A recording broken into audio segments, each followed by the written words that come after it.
Welcome to eagle health బాగున్నప్పుడు హాస్పిటల్కి వెళ్ళినప్పుడు డాక్టర్లు నోరు తెరవమని నాలుక బయటికి తీయమని చెప్తుంటారు. కొద్దిసేపు పరిశీలిస్తారు. కానీ జ్వరం, తలనొప్పి, విరేచనాలు ఇలా ఏ ప్రాబ్లంతో అయినా హాస్పిటల్కి వెళ్తే నాలుకని ఎందుకు చెక్ చేస్తారు అని ఎప్పుడైనా మీకు డౌట్ వచ్చిందా? నాలుకను పరిశీలించడం వలన నాలుక యొక్క లక్షణాలను బట్టి మన ఆరోగ్యానికి సంబంధించిన కొన్ని విషయాలు తెలుస్తాయట.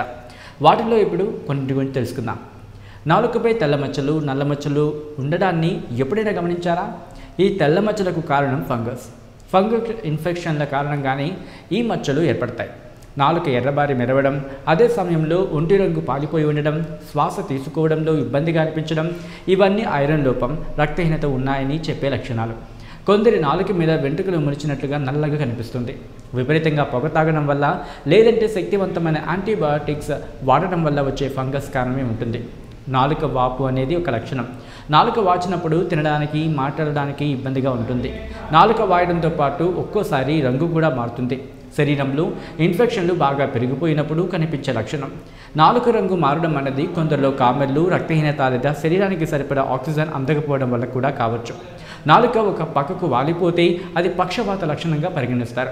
నాలుక వణకడం కనిపిస్తే అది థైరాయిడ్ గ్రంథి అతిగా పనిచేయడం కారణంగా ఉంటుంది, లేదా కొన్ని రకాల నరాల వ్యాధుల వల్ల కానీ, మల్టిపుల్ స్కెలోసిస్ సమస్య వల్ల కానీ కావచ్చు.